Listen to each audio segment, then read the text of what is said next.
Gusto mo na bang matapos ang librong ito? Nasa description box ang link kung saan pwede makabili nito.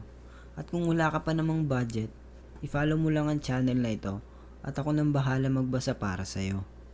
Chapter 4, Part 1. Upgrade now, pulubi later. Mahilig ka bang mag-upgrade ng gadgets? Mahilig ka bang mag-upgrade ng iyong looks? Gaano kalaki ang ginagastos mo sa mobile data? Upgrade your plan now. Get a brand new phone for free.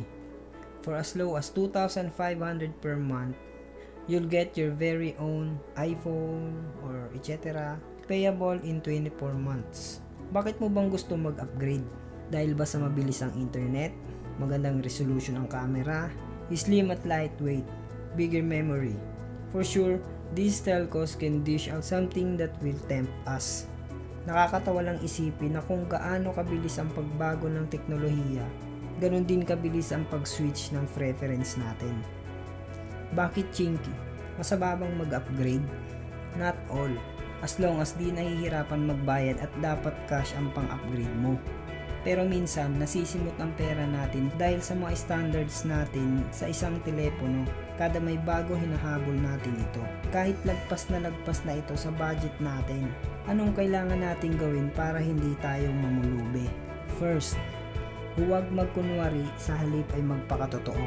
Sakto lang ang sahod pero top of the line mobile phone ang hawak. Kulang na ang budget pero naka 2,500 ang data plan. Wala nang naitatabi, nag-avail pa ng 1TB na mobile data.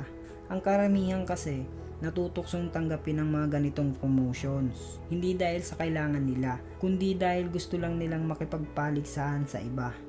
Kaya tuloy, kahit wala namang budget, pinipilit natin itong isiksik basta maiproject lang na kayang-kaya natin. Next, learn self-control. Ano ba ang mga features ng isang phone that's essential? Makasend ng text, makatawag. Ito lang naman, 'di ba?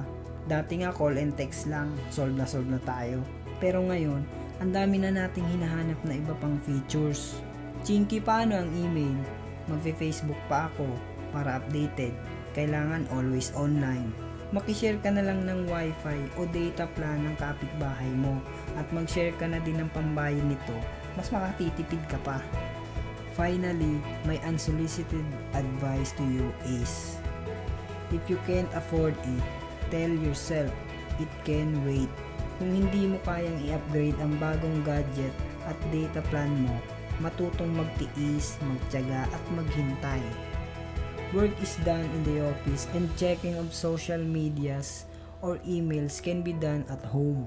Meaning, hindi kailangan 24/7 online ka dahil kung ganito rin lang, mapipilitan tayong mag-register at magpataas ng data limits just to satisfy what we want to do at the moment. Bagay na pwede namang makahintay. Gets mo ba? Ultimately, ang goal natin kung bakit tayo kumikita ay para guminhawa ang buhay natin. Uulitin ko kapatid, walang masama sa pag-upgrade kung kaya mo at hindi ka mahihirapan sa pagbayad nito in cash. Think, reflect, apply.